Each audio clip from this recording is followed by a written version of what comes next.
네, 여러분들 일반 그 부동산 투자하시는 분들이 지금 현재 그 우리나라 그 국민 기대 수명 자체가 늘어나고 있습니다. 이 기대 수명이 늘어나다 보니까 노후에 안정적인 수익을 원하시는 분들이 많은데요. 이러한 안정적인 수익을 가장 또 보다 안전하게 바라볼 수 있는 것이 보통 우리가 연금입니다. 그래서 안정적인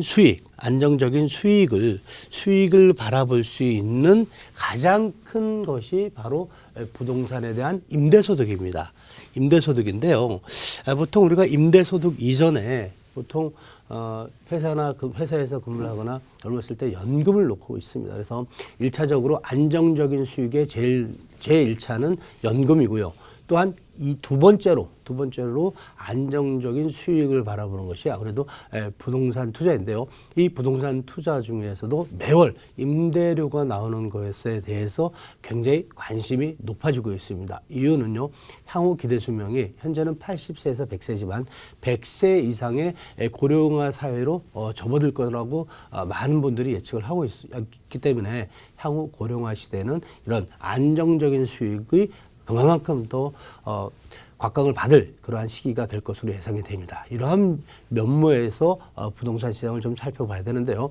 특히나 이 부동산 시장에서 가장 기본적인 것은 상가 임대료 또 주택, 다세대나 오피스텔, 주택에 대한 임대 수요가 기존의 방향성이었다면요.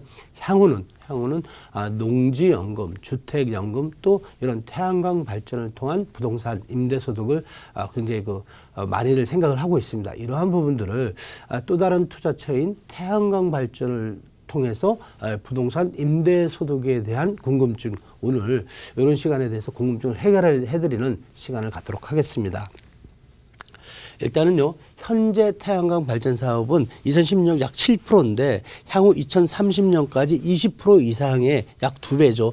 2배 이상의 발전소 규모를 늘리고 또한 투자를 하겠다는 게 정부의 방책인데요. 이러한 부분들은 전 세계적으로 발전소가 이 화석 에너지에서 재생에너지 쪽으로 급속히 방향성 전환을 했습니다. 그래서 문재인 정부에서도 기존에 이렇게 핵 연료를 이용한 발전소에서 이런 재생에너지 쪽으로 좀 투자를 더 하겠다라는 것이 정부의 정책 방향인데요. 이러한 정책 방향에 따라서 과연 부동산 시장은 어떤 식으로 우리가 포인트를 가져가야 할 것이냐에 대해서 선제적인 접근이 좀 필요하고요. 두 번째로는 이러한 태양광 발전에 필요한 부동산이 과연 어떤 식의 부지를 찾아야 되고 또 이러한 태양광 발전에 부동산 투자는 어떻게 해야 될 것인지에 대해서 말씀을 드리도록 하겠습니다. 지금 사실 태양광 발전 자체는 굉장히 고가의 장비들이 이 토지 위에, 부동산 위에 정착물로서 정착이 되고 여기에서 나오는 전기를 우리나라 기존에 이렇게 공급 의무 발전사라고 해서 10여 개의 공급 의무 발전사들이 있습니다. 화석 에너지를 이용한 이런 발전사에 REC라 그래갖고 인증서를 서로 판매하고 대금을 받고 이러한 발전 사업자가 재무적인 투자자를 받습니다. 보통 100kW 정도의 발전 사업을 하려면 약 1억 8천 정도의 비용이 드는데요. 이러한 비용을 재무적 투자자, 은행이나 요즘은 연기금 쪽에서도 하고 있는데요. 은행 쪽에서 대출을 받아서 발전 사업자가 진행을 하는데요. REC라 그래서 REC 허가를 받아서요. 인증서라 그럽니다. 인증서를 받아서 전기 판매를 한전 쪽에 합니다. 이러한 한전 쪽에 하고요. 전기 대금을 20년 동안 장기 계약을 맺습니다. 장기 계약을 맺는데 보통 1년 단위로 하긴 하는데요. 이러한 대출을 받는 경우에는 원금과 이자를 갚아야 되기 때문에 보통 전기 가격은 조금 작더라도 장기적인 가격으로 계약을 하는 것이 좀 유리하다라고 말씀드릴 수가 있고요. 이러한 발전 사업자가 여러 가지 과정이 필요한데요. 몇 가지 좀 말씀을 드리도록 하겠습니다. 일단은 설계와 인허가인데요. 부동산을 갖고 계실 수도 있고 또 부동산을 매입하실 수도 있습니다. 부동산을 매입을 하는데 보통 저희가 들어가는 투자비가 전기 관련된 투자비가 1억 8천이라고 얘기를 했는데요. 향후에 이런 부분들은 좀 헷갈릴 수가 있으니까요. 건물로 표현을 하겠습니다. 건물을 짓는데 100kW, 즉 매월 임대료가 한 230만 원 나오는 건물을 짓는데 한 1억 8천 정도가 들어가고요. 여기에 토지가 있죠. 이런 건물을 지을 수 있는 토지가 있는데요. 전체적인 임대료는 어느 정도 확정이 되어 있기 때문에 수익률, 연수익률 7% 정도에 맞추시려면요. 평당 10만 원 이상이 넘어가면 수익률이 좀 낮아집니다. 물론 20만 원, 30만 원짜리 토지 위에다도 건물을 지을 수 있는데 다만 수익률이 저조하기 때문에 마지노선은 지금은 요즘은 한 평당 한 10만 원까지 된다라고 얘기를 하는데요. 과거에는 평당 3만 원, 5만 원짜리 토지 위에 이러한 발전소를 지어서 수익이 나왔다라고 보시고요. 향후에는 조금 더 이 토지 가격을 더 줘도 수익이 나올 것으로 예상이 됩니다. 이유는요. 향후 물가 상승률과 더불어서 전기 가격이 올라갈 것으로 예상이 되고 있기 때문입니다. 여기에 토지가 있으면 일단 설계 인허가를 받아야 됩니다. 내 땅 위에 과연 전기가 유유전력을 얼마 정도의 발전소를 지을 수 있는지에 대해서 한전과 공급자 관련돼서 상의를 하셔야 되고요.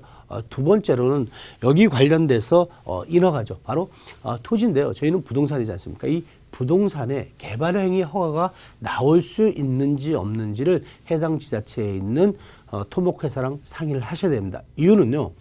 요즘 전라남도나 전라도 지방과 경상도 지방 같은 경우에는 토지 가격이 싸서 굉장히 많은 발전소가 있습니다. 그러다 보니까 민원도 끊임없이 나오고 여기에 따라서 각 지방자치단체가 규제를 굉장히 많이 합니다. 여러 가지 규제가 있는데요. 민가 10채 이상에 되는 가구 수에서 거리를 500m 이격을 두고 발전소를 지어라. 혹은 시군구도에서 500m 이상 벌어져서 또 건물을 지어라. 아니면 혹은 발전소를 지어라. 이런 규제 사항이 있습니다. 이런 부분들을 제일 먼저 인허가 사항을 좀 살펴보셔야 되고요. 두 번째로는 자재 조달입니다. 모듈과 셀 관련돼서 전자 발전소, 그러니까 태양광 발전소 기기 자체가 점점점 가격은 하락하고는 있지만 현재 가격대를 정확하게 알아보셔야 되고 자재 조달이나 시공에 대한 부분들을 조금 더 체크를 하셔야 된다고 말씀드릴 수가 있고요. 시공 부분인데요. 일단 전기공사입니다. 전기공사 시공이 있고요. 또한 토목공사다 보니까 이 토목에 대한 부분들을 시공공사에 대해서 자세하게 가격대나 또한 시기 이런 것들을 좀 자세하게 살펴보셔야 되고요. 특히 이 구조물 같은 경우에는요. 고정형과 가변형이 있습니다. 고정형은 우리나라 같은 경우는 20도에서 한 30도 사이에 고정식으로 태양광 에너지를 태양광 발전소를 설치를 해야 되고요. 사실은 태양광 발전소를 짓는 것 자체는요. 이런 고정식 태양이 있고요. 태양이 있고 태양광 발전소가 있는데 이렇게 고정식 했었을 경우에는 전기를 발전하는 용량이 조금 떨어질 수밖에 없고요. 이런 것들을 위아래로 혹은 좌우로 변경을 할 수 있는 가변식 관련된 발전소를 질 수가 있는데 이런 것들은 지역이나 위치 혹은 지형에 따라서 혹은 날씨에 따라서 바람의 영향에 따라 조금 변동이 있습니다. 여기에 따라서 전기 발전량이 좌우할 수 있기 때문에 이런 것들은 향후에 시공사와 자세하게 또 설명을 듣고 또한 토목회사랑 협의를 해야 된다고 말씀드릴 수가 있고요. 마지막엔 운영입니다. 운영인데요. 100kW 같은 경우에 기준점을 잡았을 때 한 달에 한 6만 원에서 7만 원 정도 운영비가 나간다라고 보셔야 되는데요. 여기에 전기 관리자를 두셔야 되고 또한 CCTV 운영비 등등의 운영비가 별도로 들어가는데 이런 것들은 지금 운영회사들이 계속 생겨난다라고 말씀을 드릴 수가 있습니다. 이런 부분들은 또 향후에 자세하게 또 컨설팅 회사랑 어느 정도 협의를 해야 되는 부분이라고 말씀드릴 수가 있고요. 사실 그러한 사업 자체는 사업 제안에서 계약 체결로 가는데요. 이 계약 체결로 가기 전에 이 부지 조사 및 현장 심사를 하는데요. 보통 시중에서는 청약금을 받고 이런 현장 심사를 한다라고 보시면 될 것 같고요. 그렇다 보니까 10%에서 그러니까 한 0.1% 정도를 청약금 받는 그러한 상황이고요. 분양 인허가를 받는 그러한 상황인데요.